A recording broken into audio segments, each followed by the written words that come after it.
everybody. Thank you for being here again for another episode. I am Lydia Rodriguez, and this is Small Biz Spotlight 210. If you are new to me, thank you first of all for being here. And what I'm trying to do with this channel is exactly what the title says, is to put a spotlight on some small businesses here in San Antonio and the surrounding areas. So if you could please stay till the end of this video. I do have some important information for all of y'all to share about the following episode. So today, as you can tell, we're not in any Women Unlimited office. We are out and about, a beautiful day. This is pre-recorded. We are in October and it's still hot. It's still hot. But we are here at Walker Ranch Park because my next guest, LaShay McKeel, has something that I had never heard about, and I'm pretty sure a lot of y'all haven't heard about, but it's something that is super interesting and something that I feel that a lot of us really need to pay attention and incorporate in our own lives. So we're so busy. We're so focused on everything else, but it's time, people, to think about ourselves. Self-care, and that's something, as you all know, I am truly trying to work on myself. So when I found yours and you reached out to me, I was like, yes, let's hear about all of this. So first of all, give me your full introduction. Name, family, all of that. Yes, LaShay McKeel. I am from Texas. I'm not from San Antonio, but I really enjoy it, so I hope to be here for a long time. And I'm from close to Fort Worth, small town. Oh, okay. So family's all in that area. I always tell people there's no family within 4 hours of me. Wow. But I feel like I make family here on some level, so I really enjoy that. That's nice. Yeah, y'all get to visit each other. For us, it's a long drive, but it's still like a hop, skip, and a jump. Right. Yeah, you get used to it. It's a nice road trip sometimes. Nice. I love road trips. Okay, so that was my first question was, were you born and raised in San Antonio? So you're from Fort Worth. What brought you here to San Antonio? Well, family at the time. Somebody else got a job here, so he came down, and my son was wasn't even 2 years old at the time. But I really loved it because we'd been in an area where it was just hard to find a park, and there would be nobody at it. It just wasn't really something that I enjoyed. And coming here, we actually got to try all these different parks, be a part of like a parent group and a mom's group, and so my son was under 2 climbing his heart out. Yeah. So he really enjoyed that and the people. It's fantastic. Okay, so before I ask another question, can you explain to my viewers what is NueroSomatic counseling and consulting? Well, NueroSomatic, what is it? Right, yes. And it's coaching. I have coaching in the title, and there is some coaching, but a lot of it comes from like helping people, supporting them to be so connected with themselves that they're able to help discern where they want to go. And but the neurosomatic part is basically, people I think are starting to hear more about somatic work in general, and it's really important. Somatic basically means in the body, and so it's used for mind-body work, and this concept that not everything's in the head, and you didn't necessarily get to having challenges solely because of the mind. It's a whole person experience that affects us, and so it's looking at that. And then for me, I bring in more of a focus on neurology, basically our brain, our nervous system as a whole. And I did a neurosomatic yoga training a while back. Nice. Yoga and body work. And I loved that. Loved it because it takes a different approach. Instead of just like pushing yourself, stretching, just more things that are maybe a little more cookie cutter, and things like that, it actually steps back and it says, let's think about the brain and what it needs to be able to change. And so, because the brain it's a wonderful thing. It's intelligent, it's protective, but it also has a capacity. And sometimes we go past that capacity. And that's what trauma is. Right, is that right. It's gone past our capacity and our experience. And so this basically acknowledges that, and it says, what do we need to do to help increase its capacity, again, in a safe way, because it's gotten so protective, and so at some point that can become dysfunctional. Right. And so we want to acknowledge that it was trying to do something to help us, and it did at some point, but then it got past that. And the brain, it's easier to actually change it for be more maladaptive than to get it back. And a lot of that is because it's based on what we do more often, or what's been going on the longest time. And I know in our culture we're kind of hesitant to adjust things early on. Right. Since we take better care of our vehicles than ourselves. Yes, Things like that. unfortunately, I do feel like that's true. Yeah. We're especially us here in the United States, we're so career driven that I guess, like you say, that becomes such a routine in our heads that it's I wake up and it's work, and you get home, it's to prepare for work for tomorrow, and in between all of that we forget about ourselves. Right, we're not really like existing with ourselves. We're more on automation, basically, Right. and survival. And sometimes we find things that we enjoy, and that's great, but sometimes we need to go deeper and everything. So part of what I loved about my yoga training, having a neurofocus, was that we didn't focus on stretching. I mean, we did poses, things like that, but we focused more on sensing within, and if you feel restriction or pain, about that relationship, and how do we support that in that moment to help shift that the way that it's become. Like the signals, which signals are there for a reason, but Right. this is a more safe and effective way for the nervous system to actually be able to accept change and to address like where the issue more is. So it helps us get into it instead of like, oh, we're gonna go here to get an adjustment, or go to PT, which is more focused on if you are in good shape and you have some minor new issues. And so this helps more unravel what's like the complexity of what's going on. Right. with the root Because of a it. lot of people, I feel, I need to start talking about my experiences, because I can't say that I know everybody's, what they are going through and how they interpret things. But as far as for like my experience, it's like there are the signals. But if we don't know what they are, we just totally walk on by, we go through our day, and it's like our own body is telling you, hey, this needs to get addressed. So I really like that you teach people what are the signals and what to look for. Yes, that's a big part of it. It's education, awareness, and then how to support it also. I do a lot of different approaches to help support mind, body, spirit, energy, everything. But that's a big part is learning that the things that we were told even growing up, like, oh, that's just normal, or this is just this, and you accept it. Learning that oftentimes there is something that can be done about it. And even with aging is another aspect too, is you hear people, there's all these memes going around of people saying, I'm in my 30s, no, I can't throw them out my back, my knees. Right.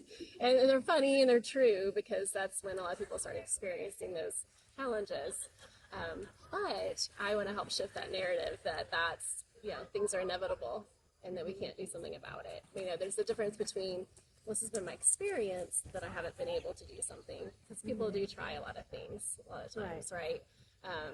Or medications and things like that. But to understand that we're always learning things, and so there are people that are learning ways to address more complex challenges that might be called treatment resistance, but but they use that term in the medical field, saying that whenever they do come up with something else, and they say, oh, okay, you can use this for treatment-resistant depression or, things like that. So there's this acknowledgement. But that's something some people, even in the medical field or lay people, Right. don't always take too easily to understand that just what's available now doesn't mean that that's all that is now or will be. And so that's something I've learned through my own personal experiences, even that that is a way that we can experience ourselves and life, and be able to keep trying things, Right. and try something different. If the other things aren't working, then it doesn't mean that's it forever. Right. Right. Exactly. No, you talked about how you grew up. Were you always mindful, or even at a young age? I would say that I was what they would call sensitive on some level, and I was thinking about it, and looking back, I think I had some level of self-compassion, and I think that's helped me a lot with understanding others, is because I knew what it was to be misunderstood, and to understand things were more complex. And so, and then my own experiences as an adult with car accidents and post-pregnancy and health conditions, basically, Right. that I've had those experiences where maybe they weren't common. What I was experiencing with it wasn't common, and so I had to dig and everything. So I think it served me well, that kind of curiosity early on, and compassion. So do you think that that's what drove you to this kind of line of work? I think there's a lot of it. I mean, I did go into, I would say some of my experiences growing up too, also brought other senses of compassion, and even just people in my family. I mean, there's positive and negative things. I think both shaped me a lot. And so I went the direction of psychology and then social work. And so it's just been something that I have been drawn to, the concepts of, we're better than some of our parts, Right. with within and then with each other. And so I've just really been drawn towards, I guess, more complex things and how things connect, and what can come from that. How we work. How we work. How do we work? Because Yeah. I think when you can only hear so much of, I don't know about that, or that's, just people telling you like you're not experiencing this or that, and then realizing like the importance of understanding that there's more below the surface, and Definitely. not assuming that it's just a given. Yeah, definitely. We often hear, like you said, like a blanket kind of that one thing is everybody's experiencing something different, but there's like a blanket. I don't know what I'm trying to say. Like a common denominator, right? Like it's like, oh, this person is experiencing this, and this other person something else, but in the medical community, it's a blanket explanation. Right. That's what it's very compartmentalized and general, right? General, like a general explanation, and it's like you need to listen to what I'm telling you, Yes. and we don't get enough of that. I hear that over and over from people, especially who have not been able to get the best help. And there's a lot of suffering, and so I think even just to be able to have somebody that's able to listen and validate, Right. and have some sort of idea of, because one of the things I'm passionate about is that the more I learn about these foundations, is that, they really are foundational to our function. And so I'm not a doctor, I don't make medical claims. I was going to ask you. But there are, the brain runs everything, right? And so whenever we can support it, there's a hierarchy of healing. There's a hierarchy of deterioration and a hierarchy of healing. And so if we can support ourselves in that way, it can support our different systems and help us, combine with lifestyle changes and all of that. So did you have to go to school or some kind of training for all of this? Well, I would just say I think there's a balance of having some sort of foundation that's helpful for understanding it, and an experience can often be important too, because that's the kind of providers that that have been helpful the most for me are those that have either experienced it or a family member did, and that's when they're like, okay, Those there's are more the to best it. ones There's more to because it. we often hear that word, right? The bedside manner of somebody in the medical field. If you can have all the education, you have all them initials at the end of your name, but if you don't have that compassion, that empathy, or sometimes even the experience of what your patient or that person is going through, it's all for nothing because there's no connection. Right, and it's just something I've learned too. Is I did evidence-based practice social work in my program, and I learned how much we don't know. That's one of the biggest things. Is like the more you know, the more you realize you don't know, and I think that's really important to understand in science. Like it's very valuable as long as you keep it in perspective. Again, that there's more to learn, and we can only do the best that we can with what we even think, question and consider that could be involved. And I think that's part of practice too, whether it's a doctor, a counselor, a coach, is how much do we consider that, remembering that we don't know everything, there's something more to learn, and even like our client or patient or any of those, like they're the authority on themselves, and so a big part of their work is activating their power to know that, and it's having that healthy balance of and them knowing that we all have things to learn, but especially about ourselves. You're always learning about yourself. Like, I am not the same person I was in my 20s. Right. The energy I wish I still had. The maturity level, I'm glad I'm at where I'm at. But definitely, we're always learning about ourselves. So I like that there's always something new to learn, and it's always ever changing. Like, I know, for me, for starting this YouTube channel, I never was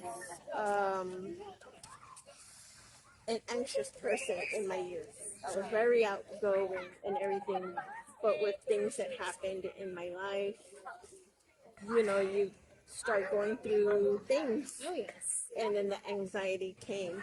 I know that I can be my own worst enemy with a lot of negative thoughts, right? And then the brain starts to, at least for me, it starts giving those negative thoughts to every aspect of my life. It affected me. So what would you suggest to a client who has those inner negative thoughts? Yes. Well, I would say, again, part of it, that same foundation that we're talking about here is, and part of bringing up the yoga was to say too that, somatic work, they talk a lot about the mind and the body, but the nervous system is really what mediates it. It's what connects it. It's also what gets worn down and takes a toll. And so, and the brain, again, is protective. But in that, it's always making a decision, and it likes to make quick decisions about what, if something is safe or not. And so we can give into those negative thoughts sometimes because we've had bad experiences, trauma, or just some challenges that our brain said, well, I don't want to experience that again. Right. So but the hard part is that it can be a very generalized thing. And so it can start affecting a lot. And it can also affect our sense of safety. And so things are connected. That's why I want to address all of it, because it's really important to rebuild that sense of safety in us, between strength, between really being embodied and connected in ourselves. And those things are really basic, as is self-acceptance and self-compassion. Yeah, that takes time. It does take time. It does. And I think that is one of the the interesting things, because you can talk about it all you want, right? And you can journal and you can practice, and not to minimize those things because they can be beneficial. But I would just want people to understand that the importance of the environment within ourselves and our environment outside of ourselves, and what kind of roles are those playing, Right. you know, and what sometimes they have patterns that we've gotten into with family or work or different things like that, and that could be part of it. But when you start rewiring that sense of safety and security, that just bolsters that other work. Right. That is what helps make it a nourishing and receptive experience to feel like that's really true.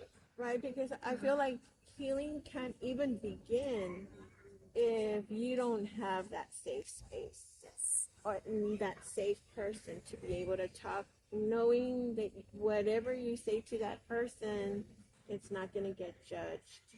It's not going to get used against you.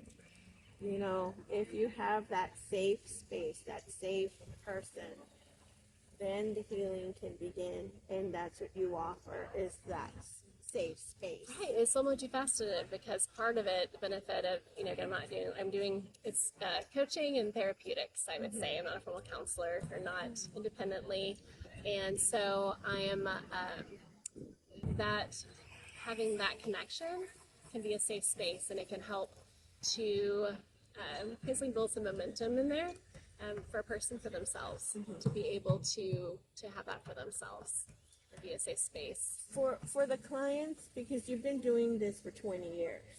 Well, or 20 plus years. not quite. Well, I'm doing social work off and on for about 15. Oh, okay.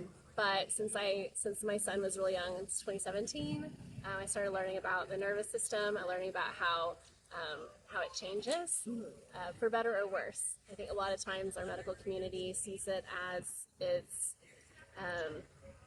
just gets harmed, but then you can make some changes, but it's kind of seen as limited.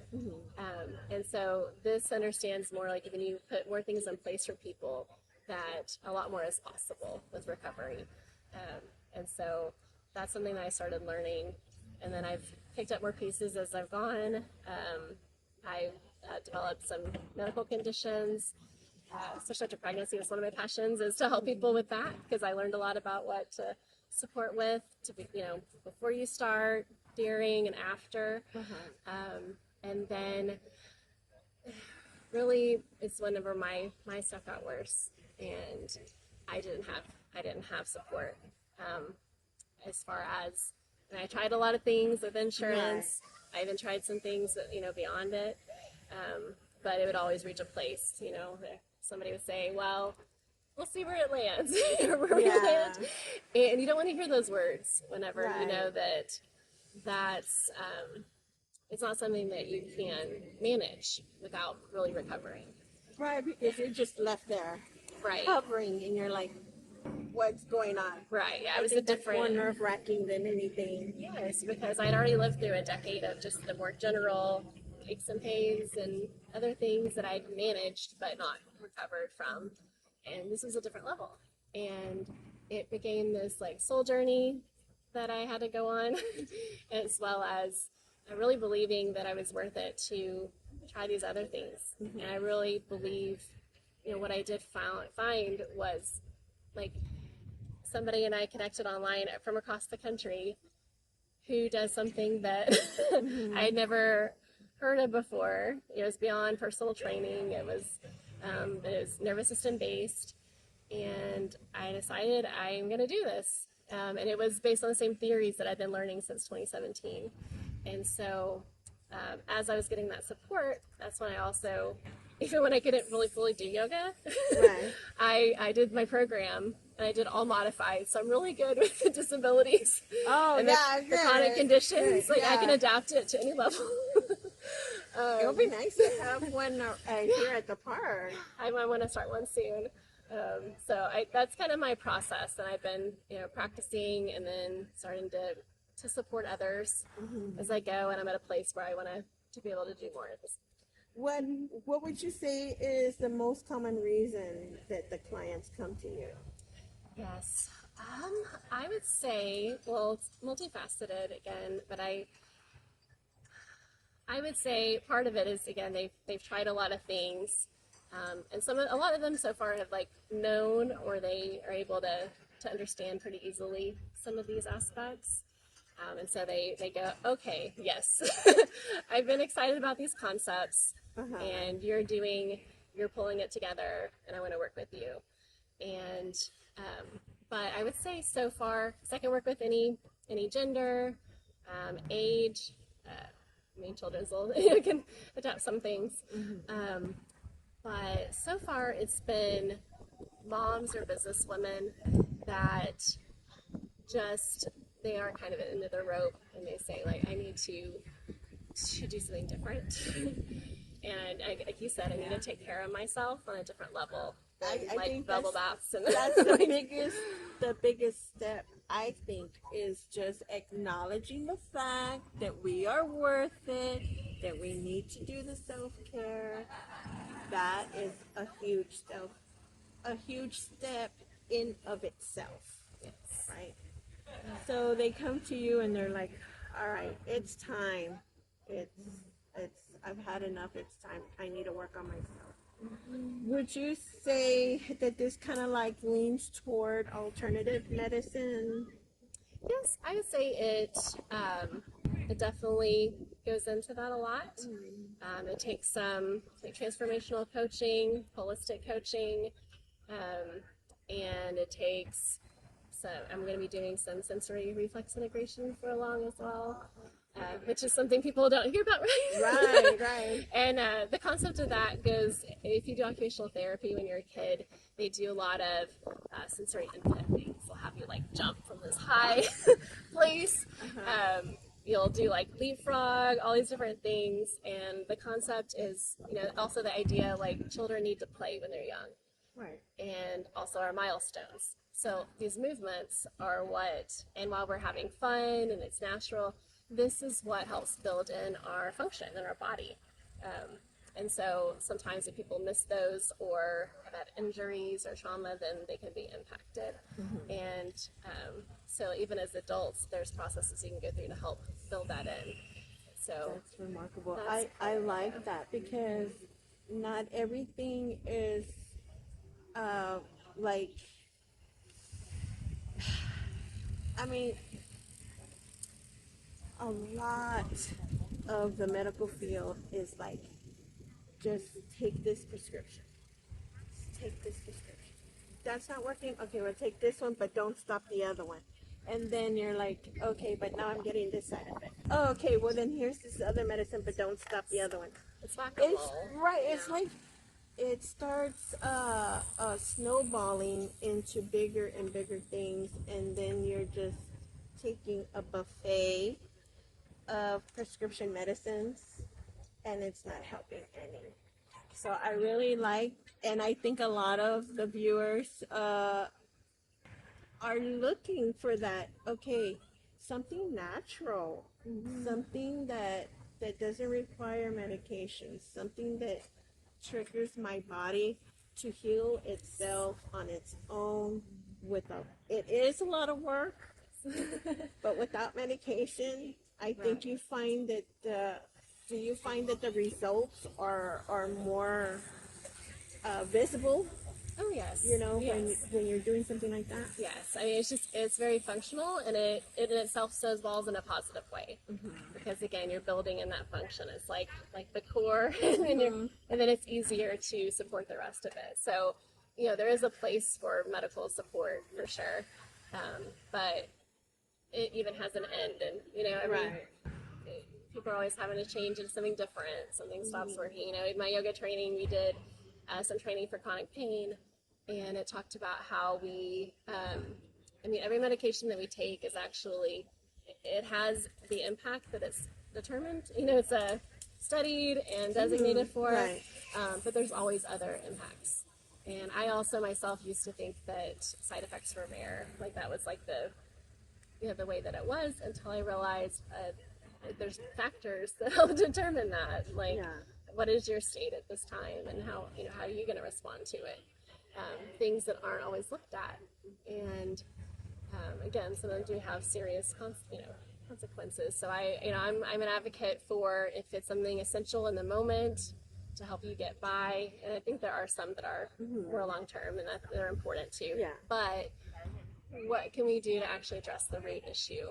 And that's always going to be the thing that's going to make your life better. Just your whole experience, help with your longevity, your quality of life. Right. It's just a whole different way of looking at it. And I know more and more people are doing it. Yeah. And, like I learned, when I first learned about the reflex integration, the trainings I saw were for occupational therapists, physical therapists, speech therapists, massage therapists. And a lot of them that do it solely focus on that because they know that that's most tailored and it's most effective than a lot of the other things. And so that's why it's important for me to integrate those things, the neuro yoga, all of these things. And I know that there's medical providers that are getting on board with that. There's doctors that are doing more functional medicine and all of that. And I have a specific women's health. It's not, I can't say it's formally health, but it's women's wellness and transformation.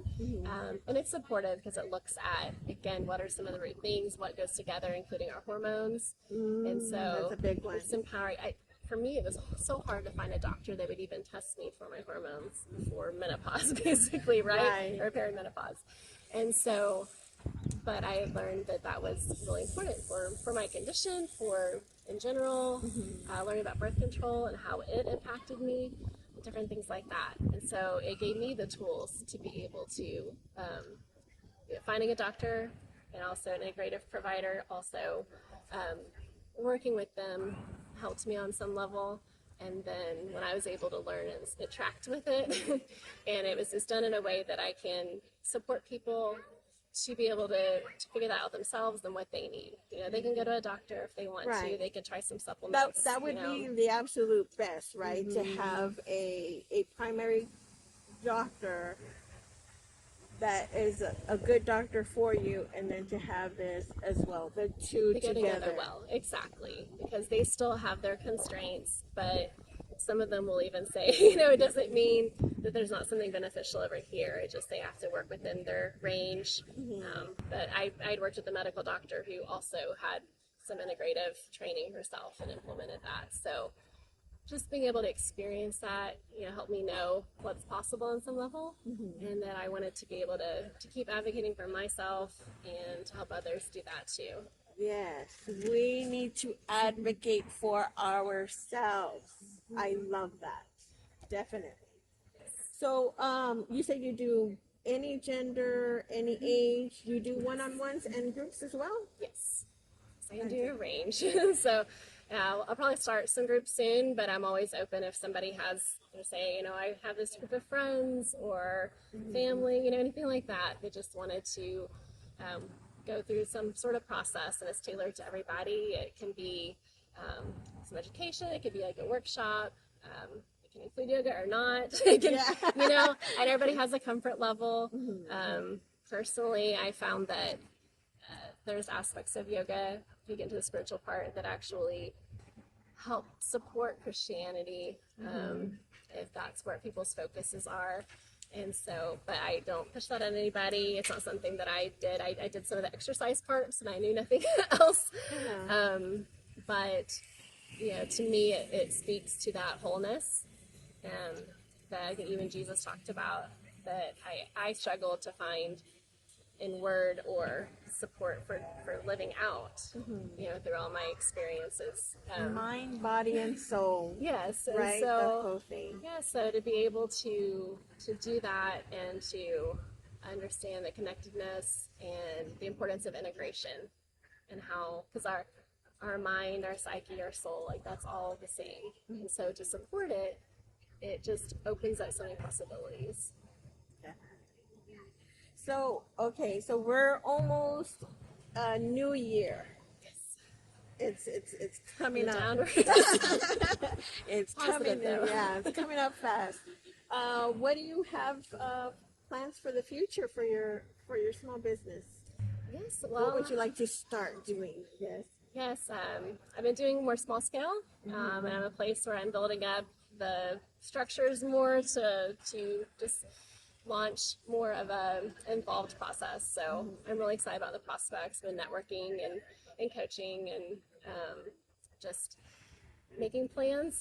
Yes. I'm excited about Yoga in the park. Yes. That would be really nice. All right, let me tell you, I think it would be just beneficial. We can put out a blanket at a park and lay down and just soak up the atmosphere. That's really relaxing. We can start with little things like that. Yes, absolutely. And you know what? The brain does best with small things. We do small things well when it's consistent. Then that's what helps it to learn and trust, and builds that strong foundation. Consistency, that's my problem. This is like, again, this is much of a learning thing for me than.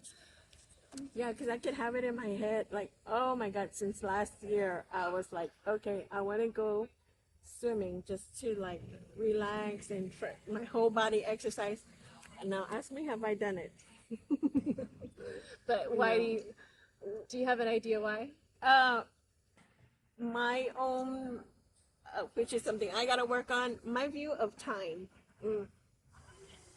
That's my constraint. That's my weakness, is that I don't have time, which I think is the majority of people is not.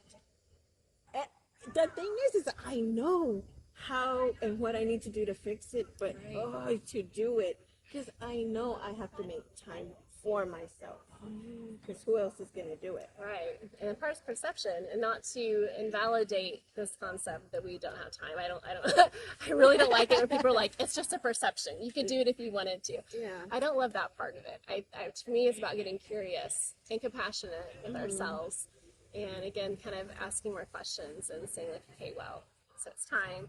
And then the next question is, well, what is it about that? Am I too tired to? Am I, what are all these things? I'm just And lazy. then- I'm just lazy. Are you sure? Well, and sometimes too, we don't always stop to think about it, but when we do, it can be, well, I get pains when I do it, or just XYZ, whatever it is. And so sometimes it's following that thread, and then making realization, and then seeing, well, how can I address this thing? Right. And then suddenly my blocks are gone for. You see, I still got a lot to work on myself. I need to think about all of that. Okay. Okay, so lastly, the last one is, how can people get a hold of you for your services and more information? Yes, I'm on Facebook. It is NueroSomatic Coaching and Consulting on Facebook. And then it's the same thing on Instagram as well. Oh, okay, you're on Instagram. Yes. Okay. So I've had them up for a little while. Changed the name at some point. But yes, there's some posts on there that help explain it as well. There's a phone number on Facebook, as well as messaging on either one. Okay, and as usual, guys, I will have probably on the screen, I'll have a link, and in the description box, as always, I'll have her links, her Instagram, your Facebook, and that phone number. So just mainly on Facebook then. That's probably the best way to reach out. I think most people are on there. And Yeah. post more on that. On your Facebook page, you do have that tab that says call now, Yes. right? So if you want to get a hold of her, go to her Facebook page, and she does have at the top, instead of message, it says call now. So you can just go ahead and hit that, and then you'll get a hold. LaShay, this has been so wonderful, so much information, and I know I'm doing a good job, but I need more work. Don't we all? I feel that. I do. But I think, whenever we work together, then a lot more is possible. Yeah.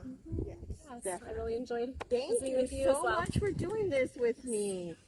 All right, guys, so that's the end of another great episode. Thank you so much for staying to the end of this video. As you all know, I do this absolutely free of charge to any small business. So if any of y'all are interested in being here on my YouTube channel, go ahead and email me at smallbizspotlight210@gmail.com. And as always, please, please, please go up there, give me a thumbs up and a subscribe, so I can continue doing this. And y'all have a wonderful Thursday, because these come out on Thursdays. It's not Thursday today, it's Sunday. No, it's not. That's okay. I don't want to lie to you, but it'll be out on a Thursday. So, okay, and as always, let's make a difference together by thinking big and shopping small. Okay, guys, I will see y'all next week, where we're going to have, fingers crossed, I want Sylvia Tejerina. She is the shop owner of the Artisan on South Presa, where I have some of my products still. So hopefully I can just snap her down and get the interview done. So meet me back next week on Thursday. Thank you, guys. Y'all have a good one. Bye.